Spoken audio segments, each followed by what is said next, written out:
showing you how I draw clothing, starting from an easy anime style and working my way toward a more difficult, realistic style.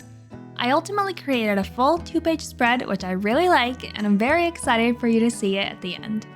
My goals for this practice session are, first, just draw characters. I haven't drawn specific characters for a while, so I just want to explore a little bit in my sketchbook. 2, explore stylizing a little bit, and 2.5, work on line weight and clean shading. And last, 3, have a sketchbook spread that I like and looks cohesive.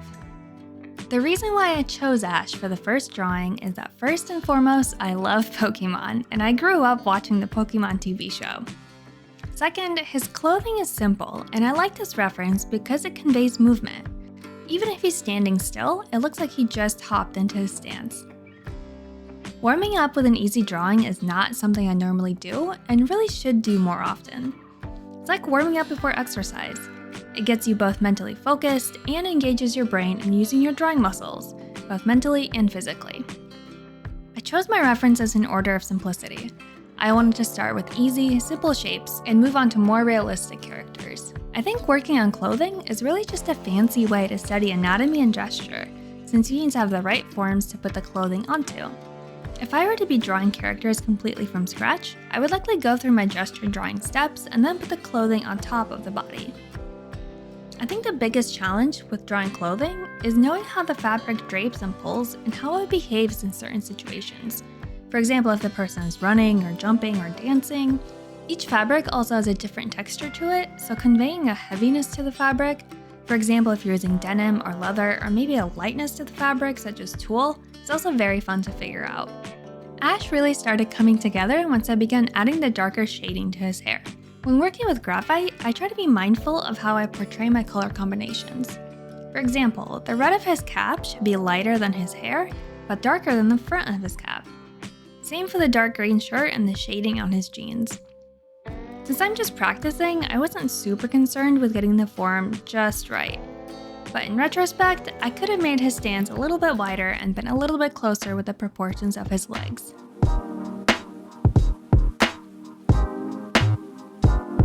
I chose this Sakura the Cardcaptor reference because the foreshortening and the angles of the pose are a fun challenge, and the outfit is a very classic anime style. I intentionally didn't film each bit of me drawing her face and hair since that's not really what this video is about, and these anime characters are generally pretty straightforward. Sakura was one of those shows that I watched a ton as a kid, and I loved all of her costumes, just like Sailor Moon.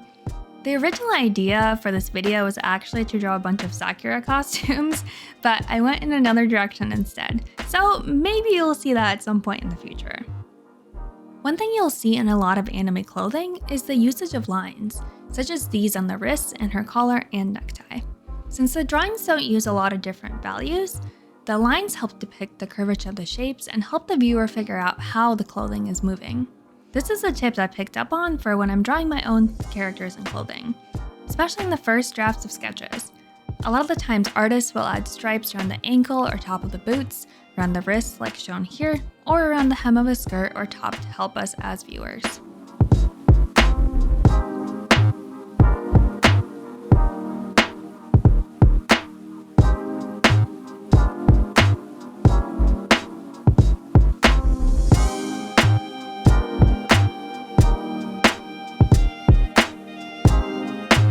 With these two characters on the page, there is definitely some empty space and I did not know exactly what to do with it. But not for nothing, both Sakura and Ash have their loyal companions, Pikachu and Kiro, and I thought they would be perfect for the little space on the top right. The idea is them playfully interacting with each other, maybe even dancing together. Oh yeah, I also practiced my shading by drawing a Pokeball off camera.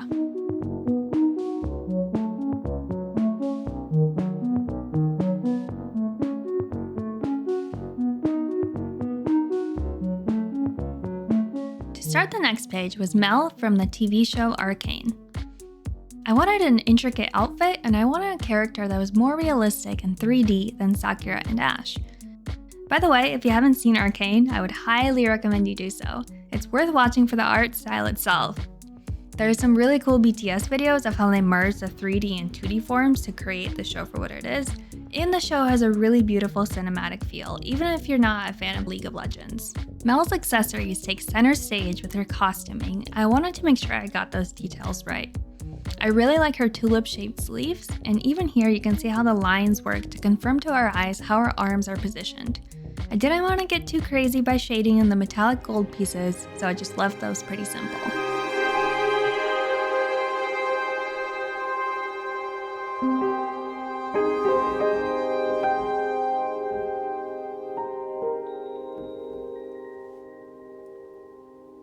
And last but not least was Galadriel from the Rings of Power. I wanted to use a tortillon to shade this one, so I chose an all gray outfit for easier shading and values.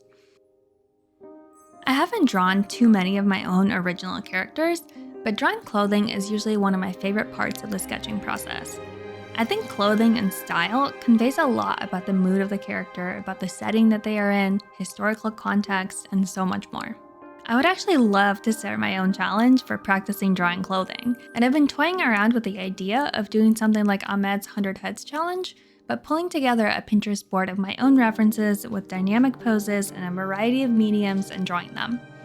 If something like that already exists, please do let me know, or if you're interested in something like that, please do let me know as well.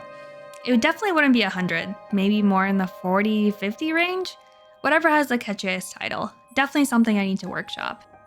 After blending, I always go back and add detail on top of the shaded areas. I find this makes the drawing pop so much more. I also use an eraser to keep the highlights pretty bright.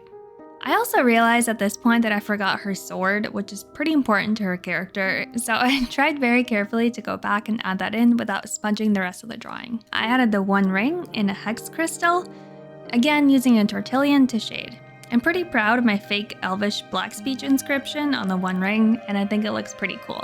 The hex crystal, that was super janky to start, but came together after I added the eraser lines to symbolize the light exploding out of it.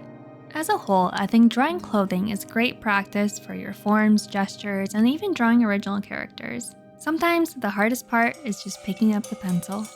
Bye for now.